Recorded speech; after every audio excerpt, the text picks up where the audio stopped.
ओम अज्ञानतिमिरान्धस्य ज्ञानाञ्जनशलाकया चक्षुरुन्मिलितं येन तस्मै श्रीगुरवे नमः। नमो विष्णुपादाय कृष्णप्रेष्ठाय भूतले श्रीमते भक्तिवेदान्तस्वामिनिति नामिने।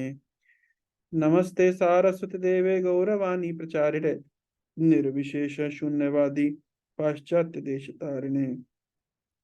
जय श्री कृष्ण चैतन्य प्रभु नित्यानंद श्री अद्वैत गदाधर शिवासादि गौर भक्त वृंदा। हरे कृष्णा कृष्ण कृष्ण हरे हरे, हरे राम राम राम हरे हरे।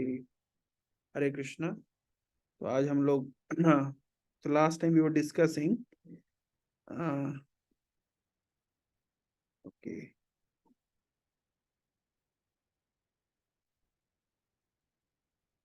तो लास्ट टाइम हम लोग वेदास के ऊपर डिस्कस कर रहे थे कि वेदास क्या है और क्यों हम वेदों के आधार को लेकर के बात वेदों के आधार पे हम बातें क्यों करते हैं, क्योंकि हमारे इम्परफेक्ट सेंसेस हैं। हम इम्परफेक्ट सेंसेस के कारण we fall into illusion, we commit mistake and we have this cheating propensity and therefore uh,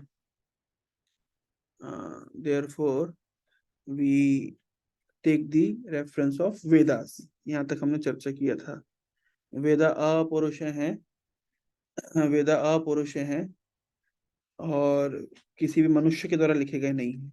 सो यहाँ तक हम लोग डिस्कस किए थे। और कोई बताना चाहेगा लास्ट टाइम हम क्या डिस्कस किए थे? कोई बताना चाहेगा जो लास्ट टाइम था? आशुतोष, आप लास्ट टाइम थे, कुछ बता सकते हैं लास्ट टाइम हम क्या डिस्कस किए थे?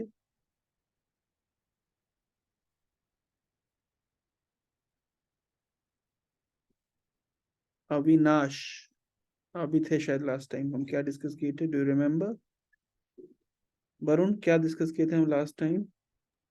यही कि मतलब जब वेद साक्षात मतलब भगवान से आया है। फिर मतलब कृष्ण भगवान से आया है, मतलब जैसे ब्रह्मा जी के पास, ब्रह्मा जी से नारद, और नारद से मतलब इसे कंटिन्यू मतलब इसी तरह से सक्सेशन से आया। डिसाइप्लिक उसके सक्सेशन है। हाँ, यस। उसके बाद मतलब जो मतलब तीन होता है मतलब इससे प्रमाण मतलब इस प्रत्यक्ष अनुमान and हाँ, हम लोग चर्चा किए थे प्रत्यक्ष प्रमाण, अनुमान प्रमाण और हाँ शब्द प्रमाण, है ना? सब शब्द यस। इसको इसके ऊपर बात हुआ था। और मतलब भगवत गीता मतलब इज द फिफ्थ मतलब द फिफ्थ उपनिषद ऑफ मतलब इसे Mahabharat Mahabharat is called Pancham Veda Pancham Veda and Bhagwat Gita is the Gitopanishad, है ना? गीता उपनिषद उस हिसाब से मतलब उसके बाद मतलब इस उपनिषद पुराण और क्या क्या मतलब है उसके ऊपर भी मतलब डिस्कस हुआ था। ओके, ठीक है। तो आइए हम लोग आज एक नेक्स्ट सेशन उसी के आगे से शुरू करते हैं। तो रेकर्डिंग कौन हो मो रेकर्डिंग दुकान है। हरे कृष्णा, किसका म्यूट नहीं है प्लीज म्यूट कर लीजिए। ओके, तो इसको पढ़ेंगे हम। तो लास्ट टाइम ने सुना था spirit of Bhagavad Gita, that Bhagwat Gita should be taken the spirit of devotion. We should not understand Krishna as an ordinary person, rather he is the supreme lord himself, है ना? तो the purpose of Bhagavad Gita यहां से पढ़ेंगे। कौन पढ़ेगा इसको? कौन? I will go. Please. So just what is the Bhagavad Gita? The no, the purpose of Bhagavad Gita is to is to deliver mankind from the signs of material existence. Even every man in difficulty in so many ways, as Arjuna also was in difficulty in having to fight the battle of Kurukshetra. Arjuna surrendered unto Shri Krishna, and ये consequently this एक minute, Bhagavad इसका Gita. Mute नहीं है। कौन, किसके यहाँ से background से आवाज आ रही है? It's creating disturbance. कौन है भाई? ठीक है, अभी तो क्लियर है। ओके, ठीक है। Yeah. So Arjuna surrendered unto Shri Krishna, and consequently this Bhagavad Gita was spoken. Being an associate of Lord Krishna, Arjuna was above all ignorance, but Arjuna was put into ignorance on the battlefield of Kurukshetra just to question to Lord Krishna about the problems of life so that the Lord could explain them for the benefit of future generations of human beings. छोड़ना तीन कौन सा अच्छी पिहू हरे कृष्णा कौन है ये पिहू? हाँ मैंने म्यूट कर दिया एनीवे ठीक है Problems, yeah, so like it's a future, like it's a generations of human beings and chalk out the plan of life. Then man could act accordingly and perfect the mission of human life.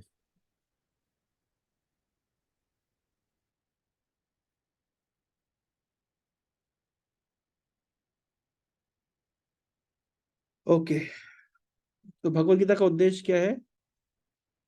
To deliver mankind from nescience of material existence, भौतिक जगत के अंधकार से उद्धार करना है ना. Every man is in difficulty in so many ways as Arjun was also in difficulty in having to fight with the battle of Kurukshetra. Arjun ने सरेंडर किया भगवान को और भगवान ने उसको मार्ग दिखाया. तो अर्जुन को भगवान ने मार्ग दिखाया.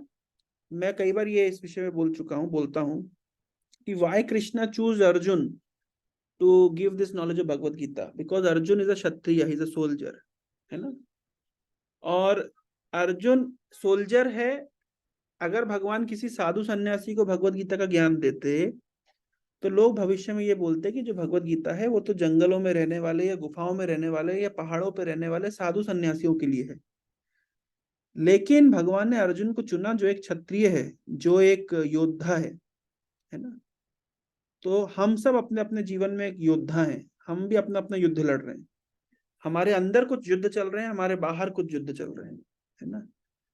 तो अर्जुन के माध्यम से भगवान ये बताना चाहते हैं कि हम भी योद्धा हैं और हमारे जीवन में भी संघर्ष चल रहे हैं, हमारे जीवन में भी युद्ध हैं. और ये भगवत गीता उस योद्धा के लिए है, उस संघर्ष करते हुए एक सोल्जर के लिए है.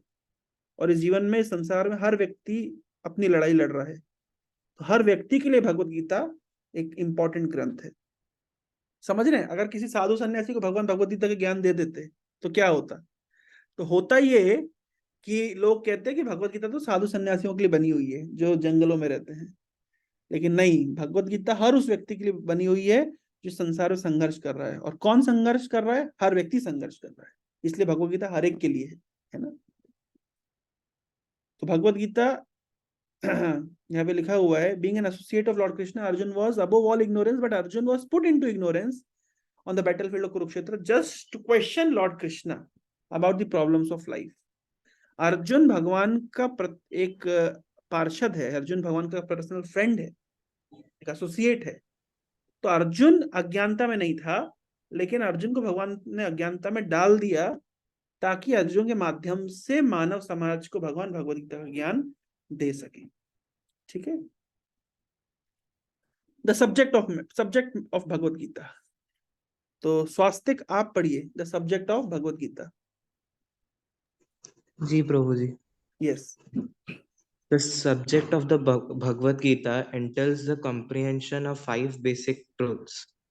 First of all, the science of God is explained, and then the constitutional position of the living entities, jivas. Yes. There is Ishvara, which means controller, and there are jivas, the living entities, which are controlled.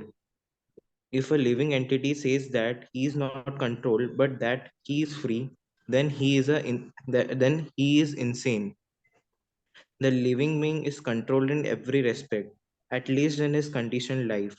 So in the Bhagavad Gita, the subject matter deals with Ishvara, the supreme controller, and the jivas, the controlled living entities, Prakriti, material nature, and the time, the duration of existence of the whole universe, or the manifestation of material nature, and karma, activity are also discussed.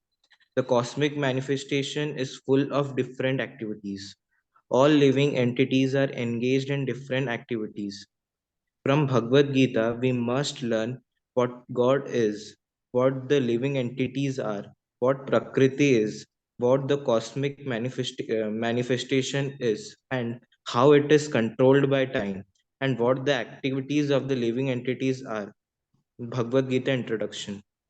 तो इस भगवत गीता के 5 subject matter हैं: ईश्वर, जीव, प्रकृति, काल और कर्म। ईश्वर मतलब गॉड, जीवा मतलब द लिविंग एंटिटीज, प्रकृति मतलब द नेचर, काल मीन्स टाइम फैक्टर, एंड कर्म है ना, द फिलोसफी ऑफ कर्म। So these are the 5 subject matter that is covered in Bhagavad Gita. So everyone must understand these fundamentals. So Bhagavad Gita is the fundamental or preliminary study of the spiritual sciences, है ना। भगवत गीता एक fundamental विज्ञान है, ये बहुत basics सिखाता है ना, आध्यात्मिक जीवन के बेसिक्स, ठीक है ना। तो इस और बेसिक्स के अंदर क्या क्या आता है subject matter? comprehension of 5 basic truths. First of all, the science of God. ईश्वर कौन है, भगवान कौन है।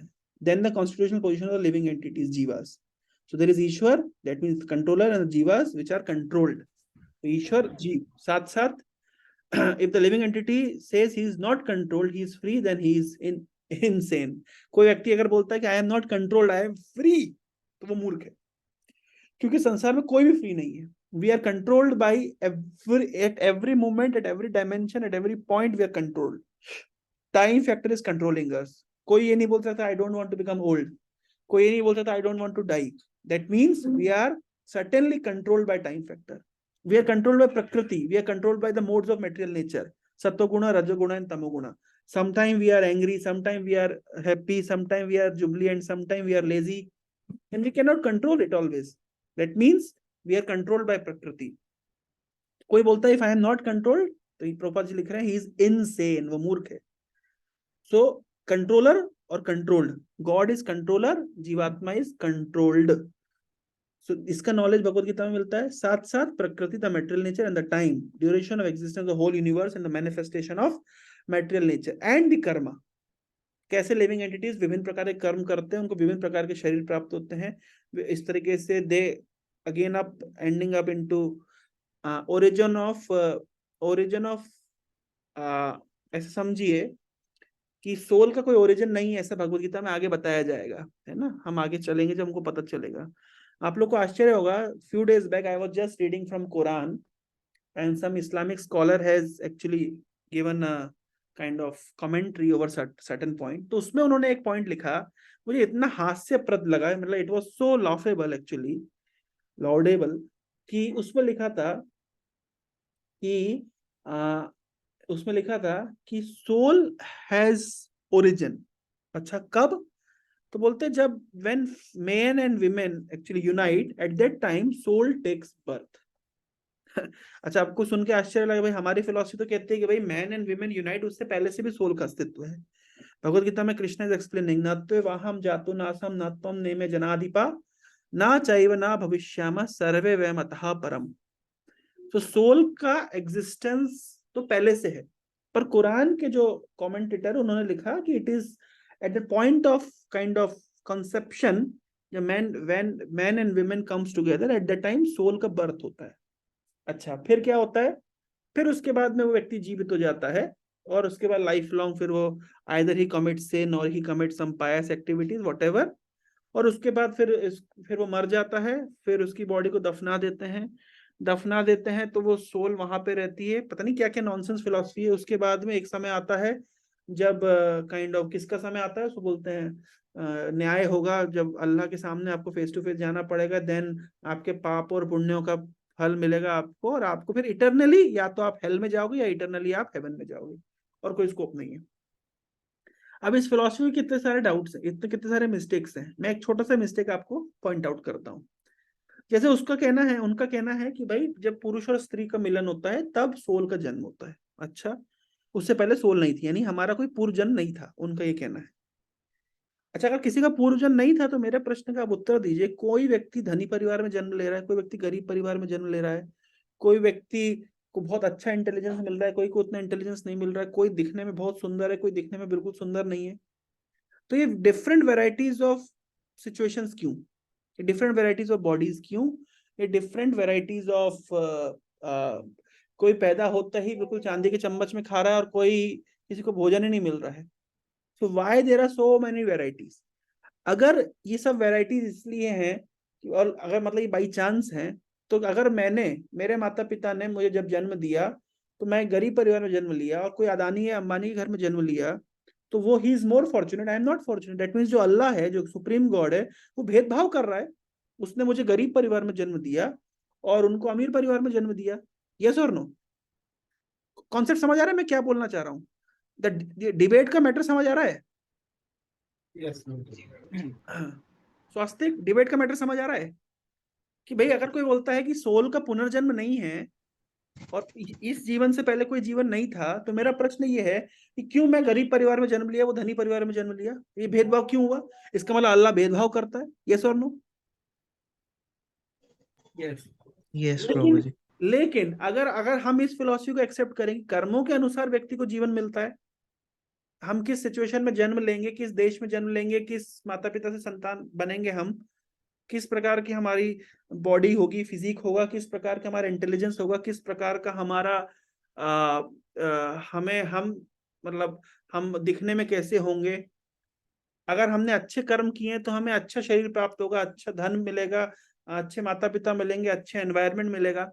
अब कोई व्यक्ति भारत में जन्म ले रहा है, कोई नॉर्थ कोरिया में जन्म ले रहा है, अगर इन इस्लामिक स्कॉलर्स की बात माना जाए, तो फिर अगर ये बाई चांस है तो जिसने नॉर्थ कोरिया में जन्म लिया बेचारा, वो तो he is doomed.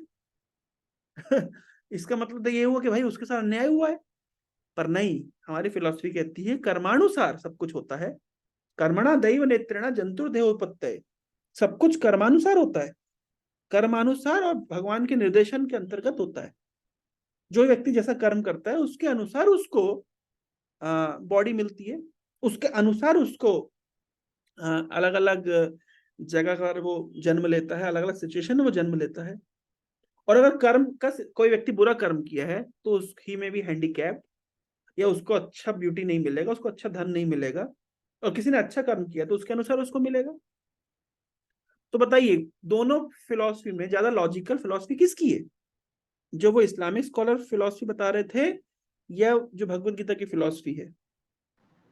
Which appears to be, क्या लगता है आशुतोष, क्या लगता है? जी तो मुझे भगवत गीता की फिलोसफी वो थोड़ा लॉजिकल लग रहा है मुझे। लॉजिकल लगेगा ना, क्योंकि भाई अगर आप बोल रहे हैं कि बाई चांस ही सब कुछ हुआ, तो भाई बाई चांस तो फिर चांस थ्योरी का क्या कहना। एक वीडियो आप लोग को दिखाता हूँ, ध्यान से देखिएगा वीडियो, आपको बहुत सारे कॉन्सेप्ट क्लियर हो जाएंगे। ये वीडियो को थोड़ा सा ध्यान से देखिएगा, है ना? फिर इसके ऊपर हम डिस्कशन करेंगे।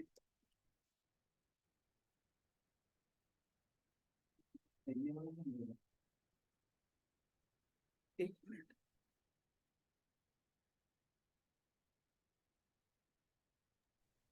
प्रणाम गुरुजी। हाँ बोलिए। Radhe Radhe.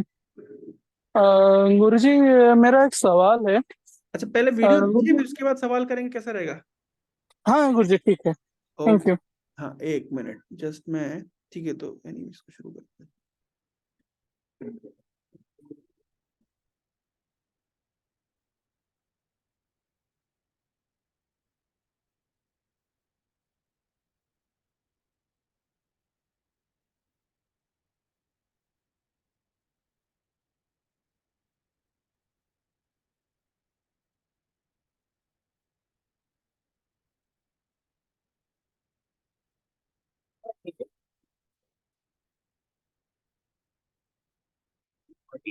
Wow, usually the body is raised and the soul again interprets. This is called transmigrating. What is the next body you are going to get? You must have information.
आ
जाए।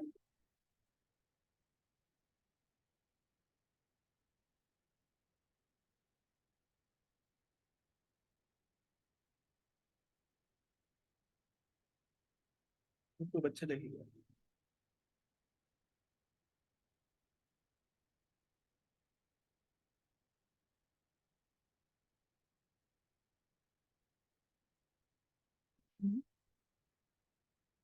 हरे कृष्णा।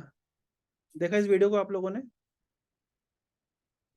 जी प्रभु जी। क्या देखा यहाँ पे?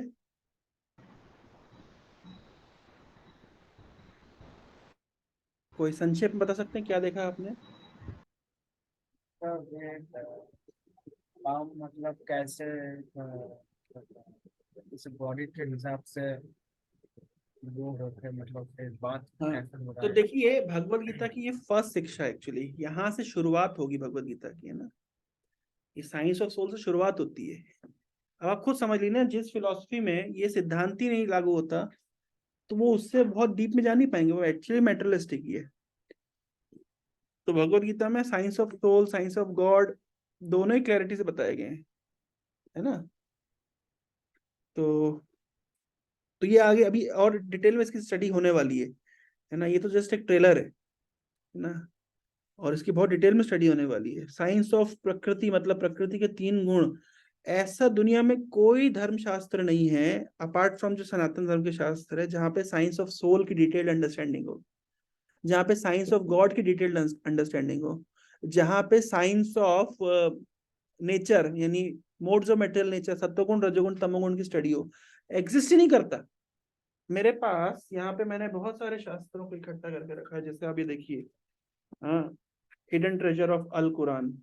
यहाँ पे ये एक कृष्णा कॉन्शियस डिवोटी है जो मुस्लिम बैकग्राउंड से आए हैं, और उन्होंने बहुत रिसर्च किया इस पे कि कैसे मतलब कुरान के अंदर बहुत कुछ मतलब अल्लाह के विषय में बताया गया है जो हमारे वैदिक फिलॉसफी से काइंड ऑफ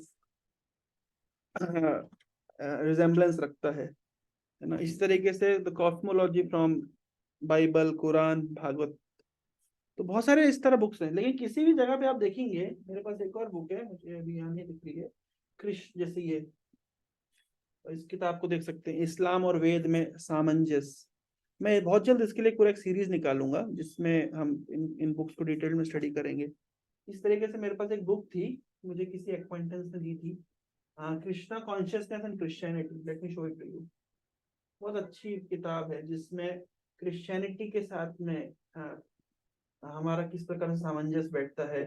प्लस एक किताब है सिखिज्म एंड कृष्णा कॉन्शियसनेस, वो किताबें मेरे पास है, I have in my collection. तो बेसिकली लेकिन फिर भी आप देखेंगे वैदिक साहित्य में जितना डिटेल्ड अंडरस्टैंडिंग है science of soul, science of God, उतना कहीं पे भी नहीं मिलेगा।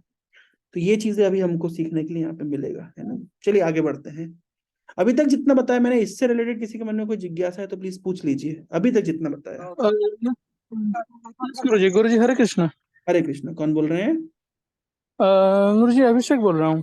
अभिषेक बताइए। यस हाँ गुरु जी आपने जब पहले बोला उसके रिगार्डिंग मुझे एक डाउट है हाँ कि भगवान श्री कृष्ण ने अर्जुन को बताया भगवत गीता के बारे में, हाँ लेकिन वहां पे तो युधिष्ठिर भी थे, वो हाँ। तो सब में निपुण थे, उनके यस, पास तो सब कुछ था, तो उनको भी बता सकते थे, बहुत बढ़िया तो क्वेश्चन, अर्जुन को ही वंडरफुल क्यों? क्वेश्चन अभिषेक। तो let me answer this question. बहुत अच्छा क्वेश्चन आपने पूछा है कि ये तो आपको समझ आ गया कि भगवान ने क्षत्रिय को क्यों चुना भगवत गीता का ज्ञान देने के लिए, किसी हाँ जंगल में साधु सन्यासी क्यों नहीं चुना। अब क्षत्रिय तो बहुत सारे थे, युधिष्ठिर भी थे, भीम भी थे, नकुल सहदेव भी थे, कृष्ण ने अर्जुन को क्यों चुना, ध्यान से हाँ गुरु सुनिए, जी। है ना, ध्यान से सुनिएगा इसके कारण। देखिए भगवान कृष्ण जब इस संसार में आते हैं तो लीला विलास करते। लीला विलास का मतलब होता है वो भगवान है लेकिन वो अलग अलग भूमिका निभा रहे हैं। जैसे वो यशोदा या देवकी के पुत्र की भूमिका निभा रहे हैं, वसुदेव या नंद महाराज के पुत्र की भूमिका निभा रहे हैं। तो युधिष्ठिर महाराज, तो यद्यपि भगवान भगवान है, युधिष्ठिर एक सामान्य जीव ही तो है, लेकिन जब भगवान लीला कर रहे हैं तो युधिष्ठिर महाराज के छोटे कजिन के रूप में लीला कर रहे हैं। भाई कुंती महारानी युधिष्ठिर की बुआ है, फूफी है ना। तो इस हिसाब से युधिष्ठिर क्या हुए, हाँ हाँ हाँ कृष्ण के कजिन हुए, है ना। अब आप देखिए हाँ कृष्ण हाँ के कजिन तो सब थे, भीम भी थे, अर्जुन भी थे, नकुल सहदेव भी थे, और युधिष्ठिर भी थे। अब युधिष्ठिर हुए बड़े भाई। तो बड़े भाई को ज्ञान देना, हाँ आप सोचिए जरा, आप जस्ट इमेजिन करिए आपके बड़े भाई को आप कुछ ज्ञान देंगे, कैसा लगेगा उसको? भाई भाई तो मेरा छोटा भाई मुझे ज्ञान हाँ दे रहा है, तो और छोटे भाई को एम्बेरसिंग लगेगा कि बड़े भाई को उपदेश दे रहा हूँ। अच्छा, हाँ गुरुजी। ना, तो इसलिए भगवान ने युधिष्ठिर को नहीं चुना और भीम को नहीं चुना, क्योंकि युधिष्ठिर के पैर पड़ के भगवान प्रणाम करते थे, भीम के पैर पड़ के भगवान प्रणाम करते थे, क्योंकि दोनों बड़े हाँ भाई। हाँ अब हाँ रही बात गुरुजी। नकुल सहदेव, वो तो छोटे भाई थे, छोटे भाई को ज्ञान दे सकते थे। तो अगर छोटे भाई को ज्ञान देते, अगर छोटे भाई को ज्ञान देते, तो छोटे भाई कोई डाउट नहीं पूछ पाते, कोई आर्ग्यूमेंट नहीं कर पाते, वो यस सर, यस भैया बोल बोल के एक्सेप्ट कर लेते। क्योंकि भाई बड़ा भाई जो बोल रहा है भाई एक्सेप्ट करना पड़ेगा, पहले के समाज में तो बड़ा भाई ने कुछ बोल दिया तो मतलब वो तो परफेक्ट बात है, फिर उसमें कोई क्वेश्चन नहीं। तो हाँ गुरुजी। इसलिए अगर छोटे भाई को ज्ञान देते तो वो कभी डाउट नहीं पूछ पाते, वो आर्ग्यूमेंट नहीं कर पाते। भगवत गीता में अर्जुन कृष्ण के सखा है, फ्रेंड है, और फ्रेंड के साथ आप डाउट पूछ सकते हो, फ्रेंड से आप इंटीमेट बात कर सकते हो, फ्रेंड की बात को एक्सेप्ट कर सकते हो, फ्रेंड के साथ आर्ग्यूमेंट कर सकते हो। फ्रेंड के साथ जो आपका प्रिविलेज है वो बड़े भाई के साथ नहीं कि छोटे भाई के साथ नहीं। तो कृष्ण के साथ अर्जुन ने डिबेट भी करी है, अर्जुन ने आर्ग्यूमेंट भी किया है, अर्जुन ने कृष्ण के साथ में खींचतान भी करी है, और तब जाकर के भगवत गीता का सही सही मर्म हमारे सामने प्रस्तुत हुआ है। तो इसलिए भगवान कृष्ण ने पांचों भाइयों में किसको चुना? अर्जुन को चुना। आई होप आई हाँ आर गुरुजी। क्वेश्चन, ठीक है ना? हाँ गुरुजी। हाँ गुरुजी। हाँ फ्रेंड गुरुजी। के साथ आप आर्ग्यूमेंट कर सकते हो, फ्रेंड के साथ डिस्कशन हेल्दी डिस्कशन होता है, वो बड़े भाई के हाँ साथ नहीं हो सकता है कि छोटे भाई के साथ नहीं हो सकता, ठीक है ना? हाँ हाँ गुरुजी। ओके, शुक्रिया गुरुजी। आगे बढ़ते हैं। The most confidential knowledge of भगवत गीता। तो मन मना भव भक्तो मदयाजी माम नमस्कुरु माम एवश्यसि सत्यम ते प्रतिजानी प्रियोसी में। तो always think of me, become my devotee, worship me and offer your homage unto me. Thus you will come to me without fail. I promise you this because you are my very dear friend. तो भगवत गीता का ये most confidential part है। मन मना, अपने मन को मुझ में लगाओ, हमेशा मेरे चिंतन करो, है ना? मद याजी, मुझे प्रणाम करो, माम नमस्कुरु, मेरी पूजा करो, माम नमस्कुरु, मुझे प्रणाम करो, मेरा मित्र बनो, मेरा भक्त बनो, है ना? और इस तरीके से तुम निश्चय ही मेरे प्रिय हो, मेरे पास आओगे, है ना? और दूसरा है सर्वधर्मान परित्यज्य माम एकम शरणम व्रज। ये दो जो श्लोक हैं 18.65 एंड 18.66, ये भगवत गीता के अल्टीमेट, यह बोलना चाहिए मोस्ट कॉन्फिडेंशियल श्लोकाज है, ठीक है? आइए अब हम पढ़ते हैं what is the ultimate purpose of the Vedas. कौन पढ़ेगा इसको?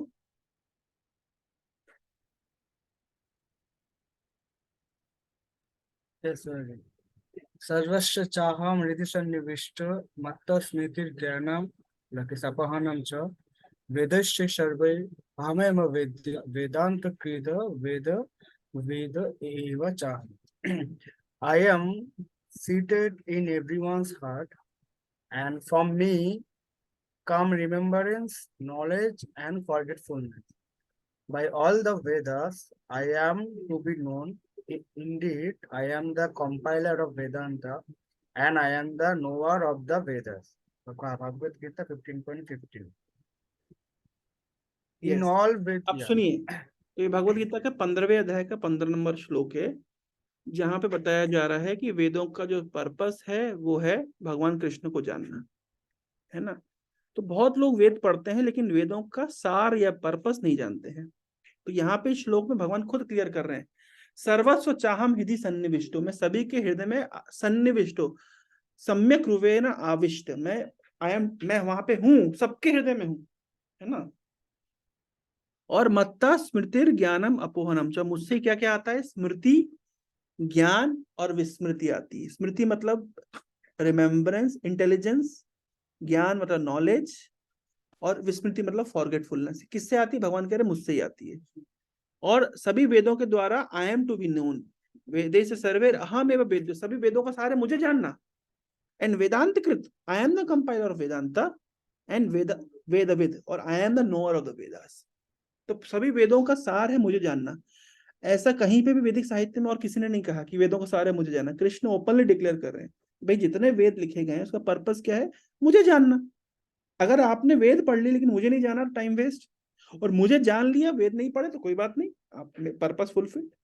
आगे पढ़िए, इन ऑल द वैदिक लिटरेचर। और कोई पढ़िए, हाँ, किसी और को चांस देते हैं, और कौन पढ़ेगा? In all the Vedic literature, beginning from the four Vedas, Vedanta, Sutra, and the Upanishads and Puranas, the glories of the Supreme Lord are celebrated. हाँ, By ये perform- एक फेमस श्लोक है। इन ऑल द वैदिक literature, है ना, 4 पुराण, वेदांत, सूत्र, उपनिषद, पुराण, है ना, हरि सर्वत्र गीयते। मुझे एग्जैक्टली वो श्लोक याद नहीं है। आज हमारे पास इंटरनेट की सुविधा है, हम आराम से वो श्लोक निकाल सकते हैं। थोड़ा ध्यान से देखिए, मैं श्लोक निकालने की कोशिश करता हूँ। हरि सर्वत्र गीयते, जरा देखें कौन सा श्लोक है। स्क्रीन शेयर है, हाँ ठीक है। तो चैतन्य चैतामृत का ये श्लोक है। सर्ववेद वेदे रामायणे चैव पुराणे भारते तथा आद्वान्त च मध्ये च हरि सर्वत्र गीयते। ट्रांसलेशन पढ़िए इसका, Jayaprakash. In the Vedic literature, including the Ramayana, Puranas, and Mahabharata, from the very beginning, Adav, to the end, Anteka, as well as within the middle, Madhyaka, only मध्य च, Hari, ये मतलब च, Madhya, Madhya, च। only Hari, the Supreme Personality of Godhead, is explained. हाँ, तो वेदे, वेदों में, रामायणे, रामायण में, च ऐव, और पुराणे यानी पुराणों में, भारते मतलब महाभारत में, स्टार्टिंग में आद्य, अंत्य लास्ट में, और बीच में भी केवल किसका गुणगान किया गया है? हरि सर्वत्र गीयते। Only Hari the supreme personality of godhead is explained. यहाँ पे भी यही बात बोली गई है कि in Vedic literature beginning from 4 Vedas, Vedanta Sutra, Upanishad, Puranas, the glories of supreme lord are celebrated. हरि सर्वत्र गीयते। इस श्लोक को आप याद रख सकते हैं, इंपॉर्टेंट श्लोक है। यस, आगे। By performing Vedic rituals, discussing the Vedic philosophy, and worshipping the Lord in devotional service, he is attained. हाँ, Therefore, वैदिक रिचुअल्स, वैदिक फिलोसफी और भगवान की पूजा करने का अल्टीमेट लक्ष्य उन्हीं को पाना है, भगवान को ही प्राप्त करना है। ठीक है। therefore, the purpose of the Vedas is to understand Krishna. The Vedas give us direction to understand Krishna and the process of understanding. Yes. Therefore, the purpose of Veda is to The understand. ultimate Yeah. the ultimate goal is the Supreme Personality of Godhead. Vedanta Sutra confirms this in the following words: Tattu Samanvayat. Yes. One can attain perfection by understanding Vedic literature, and one can understand his relationship with the Supreme Personality of Godhead by performing the different processes.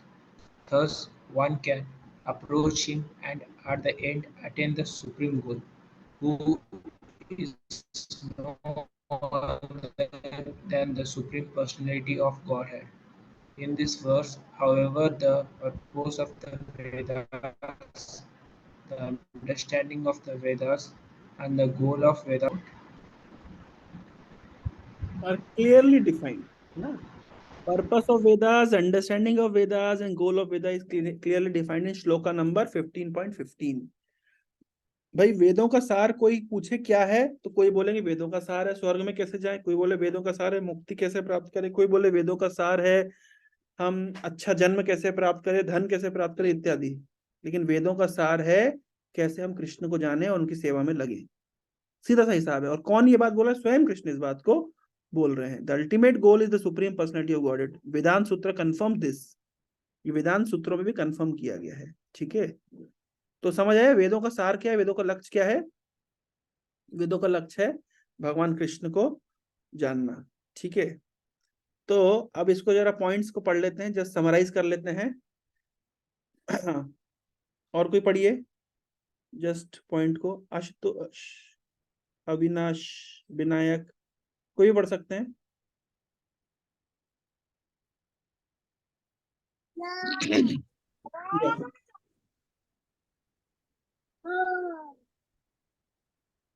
Avinash पढ़िए। तो ये यहाँ से 1 can attain से पढ़ना है ना?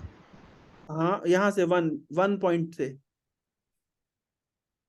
Originally, there was only one Veda, and there was no necessity of reading it. People were so intelligent and had such sharp memories that by once hearing from the lips of the spiritual master, they would understand. They would immediately grasp the whole purport. बस। But हाँ, तो क्या पहला point क्या बोल रहे हैं, क्या समझे आप इससे, कि पहले जमाने में वेदों को लिखा नहीं किया था, केवल शब्द प्रमाण से आता था, लोग इंटेलिजेंट थे, सुन के याद रखते थे। लेकिन फिर क्या हुआ, बट 5 मिनट और, बट आगे पढ़िए। But 5,000 years ago, Vyasdeva put the Veda in writing for the people in this age of Kali Yuga. He knew that eventually the people would be short lived, their memories would be very pure, and their intelligence would not be very sharp. Therefore, let me teach this Vedic knowledge in writing. He divided the Veda into four Riga, Sam, Atharva, and Yajur. Then he gave the charge of these Vedas to his different disciples. Yes, समझ गए वेदों का क्यों विभाजन किया गया। मैंने बताया था लास्ट टाइम, व्यास शब्द का अर्थ क्या होता है, डायमीटर, है ना। जो व्यास मतलब जो सर्कल को 2 भाग में बांट दे, उसको कहते हैं व्यास। उसी प्रकार से वेद व्यास ने क्या किया, वेदों को 2 भाग में बांट दिया, और 4 भाग में बांट दिया, है ना। और 4 वेद पहले जो ओरल फॉर्मेट में आते उसको रिटन फॉर्मेट दे दिया। ठीक है, और कोई पढ़िए। आशुतोष आप पढ़िए, point number 3। Thought of the less intelligent class of man, Sri Sudra and Dvijabandhu. He considered the Oman class and Sudra class and Dvijabandhu. Dvijabandhu refers to those who are born in a high family but who are not properly qualified. A man who is born in the family of a Brahman but is not qualified as a Brahman is called Dvijabandhu. द्विजबंधु किसको कहते हैं, जिसने उच्च कोटि में जन्म लिया है, जैसे ब्राह्मण कुल में जन्म लिया है लेकिन वो ब्राह्मण कार्य नहीं करता, उसको कहते हैं द्विजबंधु, है ना। वो द्विज नहीं, वो तो द्विज का बंधु है, वो द्विज नहीं है। और उसी तरीके से छात्र बंधु होता है, जो क्षत्रिय कुल में जन्म लिया है लेकिन क्षत्रिय काम नहीं करता। तो उसे कहते हैं द्विज बंधु या छात्र बंधु, है ना। Yes. For this person, he compiled the Mahabharata, called the history of India, and the 18 Puranas. These are all part of the Vedic literature, the Puranas, the Mahabharata, the 4 Vedas and Upanishads. The Upanishads are part of Vedas. Yes, समझ गए क्यों उन्होंने Mahabharat compile करी और पुराण compile किए। जो लोग वेद नहीं समझ सकते थे द्विजबंधु, तो उन लोगों के लिए उन्होंने महाभारत और पुराण कंपाइल करी, जिसमें केस स्टडीज हैं, स्टोरीज हैं। स्टोरी लोगों को जल्दी समझ आती है। ठीक है, 4th पॉइंट, और कोई पढ़िए। Then Vyasadeva summarized all Vedic knowledge for scholars and philosophers in what is called the Vedanta Sutra. This is the last word of the Vedas. उसके बाद भी उन्होंने सोचा कि भाई काम करे, इतना कुछ है कौन पढ़ेगा, उसको सूत्र फॉर्म में लिख दिया, है ना। ठीक है ना, सूत्र फॉर्म में, ठीक है ना। सूत्र मतलब उसको छोटे छोटे फॉर्मूलाज के फॉर्म में लिख दिया। मैं नेक्स्ट सेशन में वेदांत सूत्र के ऊपर और समझाऊंगा, है ना। ठीक है। Vyasadeva personally wrote the Vedanta Sutra under the instruction of Narada, his Guru Maharaja, spiritual master, but still he was not satisfied. Yes, तो इंस्पाइट कि व्यासदेव ने वेदांत सूत्र लिखे, पर वो फिर भी सेटिस्फाइड नहीं थे। अच्छा, तो सेटिस्फाइड नहीं थे तो उन्होंने क्या किया फिर उसके बाद में। 6 नंबर पॉइंट पढ़िए। The whole summary of Vedic knowledge is the Vedanta Sutra, and the Vedanta Sutra is explained by the writer himself in Srimad Bhagavatam. Yes, मैं अगली बार समझाऊंगा आपको वेदांत सूत्र क्या होते हैं और वेदांत सूत्र की कमेंट्री क्या होती है। तो श्रीमद् भागवत के रूप में व्यासदेव ने वेदांत सूत्र की कमेंट्री लिखी। तो ये पॉइंट को मैं 6 पॉइंट को मैं अगले सेशन में इलेबोरेट करूंगा, ठीक है। तो ये 6, 7, 8, 9 ये चारों पॉइंट हम नेक्स्ट सेशन में इसको मैं इलेबोरेट करूंगा, ठीक है ना। अभी तक मैंने जितना बताया, हमने जितना पढ़ा, इससे संबंधित किसी के मन में कोई जिज्ञासा है तो पूछ सकते हैं, है ना।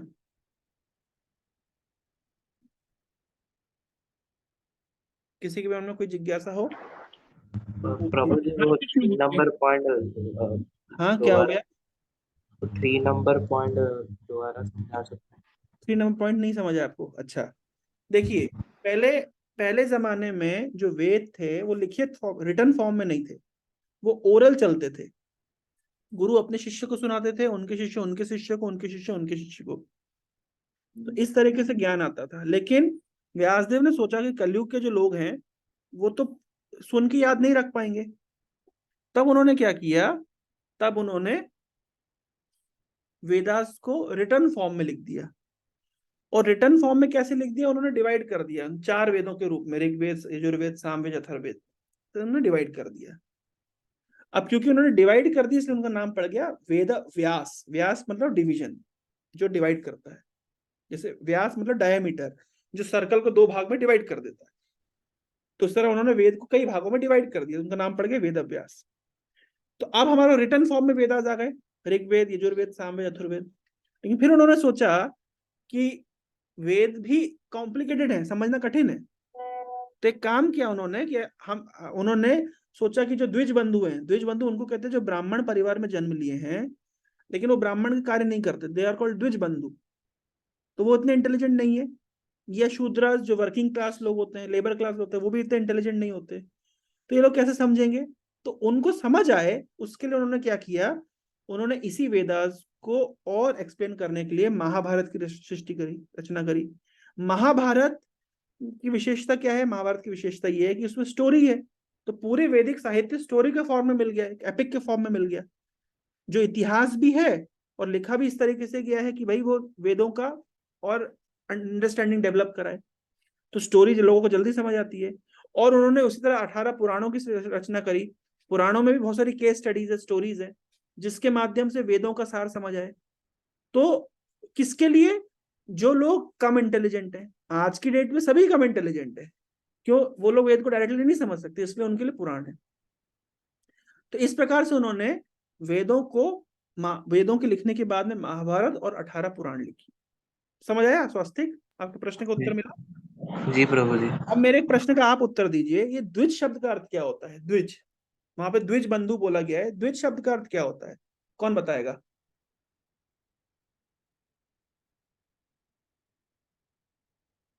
द्विज मतलब जो Yes? मतलब टू मतलब इसे 2 होता है क्या? द्विज मतलब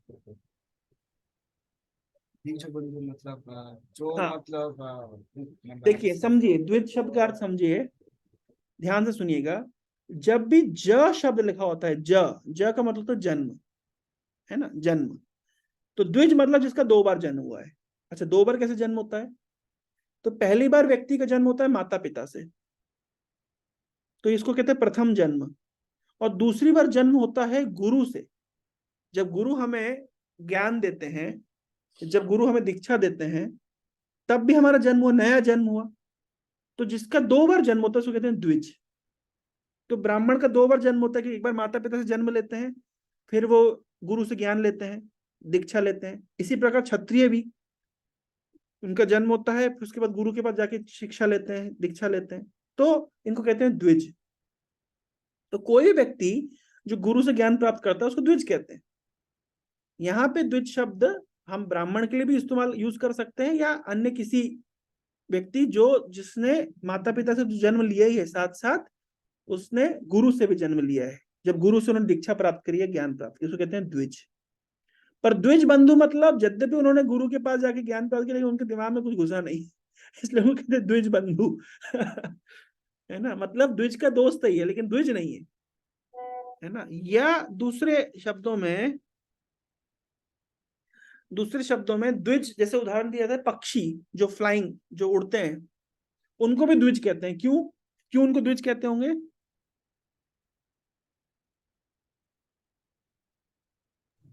क्योंकि वो एक जगह नहीं टिकते इसलिए शायद। नहीं, द्विज मतलब पहले अंडा निकलता है, एक बार जन्म हुआ, फिर अंडे से पक्षी निकलता है, दूसरी बार जन्म हो गया, इसलिए पक्षियों को भी क्या कहते हैं? द्विज। समझ गए? देखिए संस्कृत कितनी टेक्निकल भाषा है। ये आगे आएगा, मैं आगे आपको संस्कृत के बेसिक्स पॉइंट्स बताऊंगा, इंटरेस्टिंग पॉइंट्स। आगे चल के कुछ कुछ चीजें सीखने को मिलेगी आपको, है ना। लेकिन जहां पे ज शब्द लगा है मतलब वहां से जन्म। अज। लेकिन प्रभु जी जैसे द्विज के लिए हम जो ब्राह्मण है वो ब्राह्मण का काम नहीं करता उसको द्विज बोल रहे हैं, नहीं, उसे द्विज द्विज बंधु बंधु बोल बोल रहे रहे हैं, हैं। उसे द्विज बंधु हाँ, बोल रहे हैं, ओके। और जो प्योर ब्राह्मण है जो उसे काम भी द्विज कर रहा बोल है रहे हैं, उसको केवल द्विज बोलेंगे। उसको द्विज बोलेंगे। लेकिन ओके। कलयुग में सारे द्विज बंधु हैं, कौन ब्राह्मण का काम कर रहा है? जी है ना। तो द्विज जी। बंधु मतलब जो जन्म जन्म तो ब्राह्मण के परिवार में लिया है, लेकिन ब्राह्मण कार्य नहीं करता, तो कहते द्विज बंधु। ठीक है, ओके ओके, प्रभु थैंक जी एक और सवाल था। यू। बताइए। जैसे कि हम पढ़ रहे हैं कि व्यास देव ने ही जो वेद हमारे लिखे थे, मतलब उन्होंने ही लिखना पहले स्टार्ट किया, उसके पहले नहीं लिखे जाते थे। तो इसके पहले भी कोई ऐसा होता था जो वहाँ पे मतलब वेद ऋषि मुनि जो भी थे पहले जो बताते थे वेद को? क्योंकि जहाँ भी हमने सुना है कि मतलब पुराण जितने भी अपने 18 पुराण होते हैं, भागवतम होते हैं, यहीं से वेदों की शुरुआत हुई है, इससे भी पहले कुछ था? नहीं समझा मैं आपका प्रश्न, फिर से बोले जरा, क्या बोले आप? मतलब वेद व्यास ने जो 18 पुराण लिखे हैं और जो भी भागवतम की सीक्वेंस, रचना कर। सबसे पहले वेद व्यास ने वेदों को कंपाइल किया है, 4 वेद। नहीं मतलब मेरा उसके बाद में पूछने का मतलब है कि महाभारत, वेद उसके बाद व्यास से भी पुराण। पहले को ऐसे कौन से ऋषि मुनि थे जो अ, पुराण वगैरह जो ओ अच्छा अच्छा, ठीक, गुड पॉइंट, समझ, सुनिए। वेद व्यास का केवल क्रेडिट ये है, उन्होंने जो भी ओरल ट्रेडिशन में था उसको रिटर्न फॉर्मेट दिया है। लेकिन उसके पहले ऋषि मुनि जो भी रहे हैं वो वेद जानते थे, पुराण जानते थे। केवल व्यासदेव ने सब चीजों को रिटर्न फॉर्म दिया है। जैसे मैं आपको एक उदाहरण देता हूँ, रामचरितमानस में जब सीता माता कहती है भगवान राम से कि मैं भी आपके साथ वन में जाऊंगी, तो भगवान राम कहते हैं कि देखो सीता, मुझे मेरे माता पिता ने, मेरे पिताजी ने आदेश दिया जाने के लिए, तुमको तो आदेश नहीं दिया। तो सीता माता जिद करके कहती है कि भाई आपके पिता ने मुझे आपके पिता ने आपको आदेश दिया है वन में जाने का, और मेरे पिता ने आदेश दिया है कि जहां भी मेरा पति जाए मुझे उनके साथ जाना चाहिए। फिर उसके बाद में भगवान रामचंद्र कहते हैं कि देखो सीता, तुम यहाँ पे रहो, अपने सास ससुर की सेवा करो, है ना, मेरे माता पिता की सेवा करो, कि मेरे मेरे एब्सेंस में उनकी सेवा तुम करोगी तो बहुत अच्छा रहेगा। और कैसे सेवा करो तो वो भी बता रहे हैं, तो वहां पे बोल रहे हैं भगवान राम कि तुम उनको पुराण सुनाओ। समझ रहे हैं? इसका मतलब है कि पुराण तो तब भी थी, भगवान राम के जमाने में भी पुराण हुआ करती थी, लेकिन उस समय कैसे थी? उस समय कोई रिटर्न फॉर्मेट नहीं था, वो परंपरा में, वो कल्चर में चली आ रही थी। व्यासदेव ने क्या किया, कलयुग के लोगों को देखते हुए पुराणों को एक रिटर्न फॉर्म दे दिया। इनफैक्ट आज भी उन उन पुराणों के जो लिपि है, ये जो जो पत्तों पे लिखा गया और वो भी ट्रेडिशन में आ रहा था, वो भी कहीं कहीं पे हमको मिलता है, जो म्यूजियम्स में आज भी हम देख सकते हैं, इट्स अवेलेबल। ठीक है। ओके प्रभु जी। और हरे कृष्ण गुरुजी। गुरुजी मेरा सवाल था। जी बताइए। गुरुजी, अभी जो हमारे बड़े बूढ़े हैं, मतलब गुरुजन है वगैरह, हाँ तो वो सब बोल रहे हैं कि वेद पाठ करने का, महाभारत पढ़ने का, गीता पढ़ने का एक वक्त होता है, मतलब शाम के बाद गीता नहीं पढ़ना चाहिए, वो बोल रहे हैं। अच्छा, तो गुरुजी उसमें कोई कारण है या फिर ये सच है देखिए, या हाँ, फिर झूठ है? देखिए, बहुत लोग बहुत बात बोलते हैं, है ना। अच्छा, गीता, हाँ। अगर गीता नहीं पढ़ना चाहिए सूर्यास्त के बाद, सूर्यास्त के बाद मृत्यु आ जाएगी तो क्या करेंगे? तो, है ना, इसलिए बाहर के लोग बहुत कुछ बातें होती है, सुबह ये नहीं पढ़ना, लोग तो ये भी कहते हैं गीता घर में नहीं रखनी चाहिए, युद्ध होता है। तो घर में है ना, गीता नहीं पढ़ तो ये सब क्या है, इस, है ना। तो अब आप देखिए, भारत में लोग, हर व्यक्ति घर में गीता है, सबने लाल कपड़े बांध के रखी है, पढ़ते कितने लोग हैं? फिर लोग कहते हैं हम गीता पढ़ने के लिए शुद्धि अशुद्धि का विचार करते हैं। देखिए, ज्यादा शुद्धि अशुद्धि का विचार करने के चक्कर में होता है लोग गीता पढ़ ही नहीं पाते। कोई मेरे से पूछता है, मैं तो कहता हूँ भाई गीता को अपने बेडरूम में रखो, अपने बेड पे रखो, कोई दिक्कत नहीं है। रात के समय जब आराम से जाओ बिस्तर पे, जैसे सामान्यतः आप न्यूज़पेपर पढ़ते थे या वॉल या नॉवल पढ़ते थे, अब गीता पढ़िए ना, समस्या क्या है? आप ज्यादा उसको कपड़े में बांध के मंदिर में रख देंगे, फिर वहां पे जा नहीं पाएंगे, आपको टाइम मिलेगा नहीं। बोले नहीं मैं नहाया नहीं हूँ, कि सुबह नहा के सुबह में आप स्नान करके मान लीजिए मंदिर में जाकर के बैठ के गीता पढ़ने का प्रयास करेंगे। अभी आपकी ऑफिस का टाइम हो रहा है, बच्चों को स्कूल छोड़ना है, बहुत सारे घर की रिस्पॉन्सिबिलिटी है, तो सुबह सुबह शांति से व्यक्ति कहाँ पढ़ेगा? तो रिचुअल की तरह 5 मिनट 2 श्लोक पढ़ लेगा, क्या मिलेगा उससे? कम से कम शाम को रिलैक्स होने के बाद बेड पे जाए, आराम से उसको पढ़े। और केवल पढ़ना जरूरी नहीं है, पढ़ने के बाद मनन करना, उसको कंटेम्पलेट करना कि मैंने क्या पढ़ा है। कि कंटेम्पलेशन रात को अच्छा होता है, जब आप फ्री हो गए, सब अपना अपना काम धंधा करके अपना सो गए, आपके पास समय मिला, यू कैन कंटेम्पलेट। अब सुबह सुबह जल्दीबाजी में क्या पढ़ेंगे और क्या कंटेम्पलेट करेंगे? तो let us be very practical, and therefore कलयुग में हर चीज बहुत प्रैक्टिकल होती है। मैं आपको एक वीडियो दिखाता हूँ कैसे कलयुग में नियम की तो 12 बजी हुई है। मैं आपको एक वीडियो दिखाता हूँ, आप लोग आश्चर्यचकित रह जाएंगे, ध्यान से देखिएगा इस वीडियो को। मैंने एक यूट्यूब चैनल बनाया है जिसमें मैं कलेक्शन रखा हूँ यूनिक वीडियोस का। मैं देखता हूँ एकदम से मिल जाए तो बस, आप खुद देखिए। मैंने इस कलेक्शन किया है। इसमें मैंने एक ऐसा कलेक्शन किया है, कैसे आजकल कलयुग में कोई नियम काम नहीं करता, इसलिए केवल कलयुग में भगवान के नाम का सहारा है, भगवत गीता का सहारा है, और कोई तरीका नहीं है। एक मिनट, मुझे कैसे वीडियोस मिलेगी? और वीडियोस, यस, ये देखिए। आपको मैं एक वीडियो दिखाता हूँ, आप खुद समझिए कलयुग में कि क्या व्यक्ति शुद्धता अशुद्धता समय काल क्या ध्यान देगा। देखिए जरा इस वीडियो को। ये वीडियो को ध्यान से देखिए। पशुओं की हड्डियों में से हिंदू धर्म की पूजा में उपयोग होने वाली चीजें आजकल बनाई जा रही है और हमें ये बात का पता भी नहीं होता है। कई बार चमकती हुई माला से अट्रैक्ट होकर हम उसे खरीद कर ले आते हैं। हमें लगता है कि वो या तो पत्थर की बनी है या प्लास्टिक की, लेकिन असल में वो हड्डियों में से बनी होती है। और ऐसी तो कई सारी चीजें, जैसे कि हाथों की अंगूठियां, मालाएं, भगवान की मूर्तियों के लिए अलंकार, एक्सेट्रा। भारत में 2020 में मांस के लिए मारे गए मवेशियों और भैंसों की संख्या 4 करोड़ थी।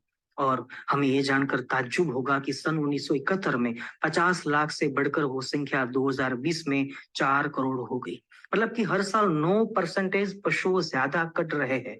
तो इतने सारे पशुओं की हड्डियों का क्या होता होगा? अग्नि संस्कार? कतई नहीं। उसका एक बड़ा कारोबार चल रहा है जो शायद हमें पता भी नहीं है। खैर, आज केवल इतना ही कहना है कि पूजा की सामग्री लकड़ी या फिर धातु की होंगी तो हमारे लिए ज्यादा अच्छा है। जय स्वामीनारायण, हरि बोल। अब देखिए, अब ठीक है, ये बात सही है कि भाई धातु की होंगी तो अच्छा है, ये लकड़ी की होंगी तो अच्छा है, लेकिन अगर आप फिर भी देखिए ना कि कितना शुद्धता का आप ध्यान रखेंगे, क्या क्या ध्यान रखेंगे। आज जो भोजन हम कर रहे हैं उससे क्या गारंटी कि वो शुद्ध है? तो इसलिए ऑफ कोर्स हमें ध्यान रखना चाहिए उन सब चीजों का, लेकिन अल्टीमेटली हमें ध्यान रखना चाहिए कि भाई हम मतलब भगवान के नाम का आश्रय लें, ग्रंथ का आश्रय लें, वैष्णव का आश्रय लें, क्योंकि ये चीजें कभी भी कंटेमिनेट नहीं हो सकती। ठीक है ना? तो इसलिए बहुत दिमाग नहीं लगाना है, शाम को पढ़े कि सुबह पढ़े, भाई जब आपको रिलैक्स हो कि आप पढ़ सकते हो प्लीज पढ़िए, पढ़िए समझिए, कंटेम्पलेट। एक और बात, लोग कहते हैं कि भगवत गीता के ऊपर या अन्य शास्त्रों के ऊपर अंडरलाइन नहीं करना चाहिए। मैं कहता हूं बिल्कुल करना चाहिए। आप अंडरलाइन करिए, हाइलाइटर यूज करिए, इंपॉर्टेंट पॉइंट मार्क करिए। अरे आप एक स्टडी कर रहे हैं भाई, ये एक स्टडी है, ये इंपॉर्टेंट है, इसको अच्छे से पढ़ना चाहिए, है ना? तो बाहर में लोग क्या बोल रहे क्या नहीं बोल रहे उसमें हाँ ज्यादा, गुरुजी। है ना, बोलते हैं ना इस तरह कि इसको अंडरलाइन नहीं करो, है ना। देखिए ध्यान से सुनिए, जो वैदिक शास्त्र है ना, ये भगवान का साक्षात स्वरूप है। ये जो भगवत गीता है साक्षात भगवान का स्वरूप है। अब जब भगवान का विग्रह होता है, जो मूर्ति होती है, उसको हम सजाते हैं कि नहीं सजाते? उसमें पेंटिंग बनाते हैं कि नहीं बनाते हैं? आंख में पेंटिंग बनाते हैं, फूल बनाते हैं, विभिन्न प्रकार के अलंकार पहनाते हैं। तो ये समझिए कि भगवत गीता साक्षात भगवान का स्वरूप है, और इसके ऊपर जो हम हाईलाइट कर रहे हैं ना इंपॉर्टेंट पॉइंट, वो उसका अलंकार है, वो श्रृंगार है। तो तो भगवान का श्रृंगार करना चाहिए कि नहीं करना चाहिए, बताइए? हाँ गुरुदेव। है ना? ओके, बहुत बहुत धन्यवाद आप सबके समय के लिए। हरे कृष्णा कृष्णा कृष्णा हरे हरे कृष्ण। हरे, हरे राम हरे राम, हरे कृष्णा गुरुजी। तो जी वो वाला आप मतलब इसे PDF सेंड कर दे तो आप मतलब ऐसा अच्छा मैं होता आपको है ग्रुप इसका। में शेयर कर देता हूँ, है ना। Okay okay.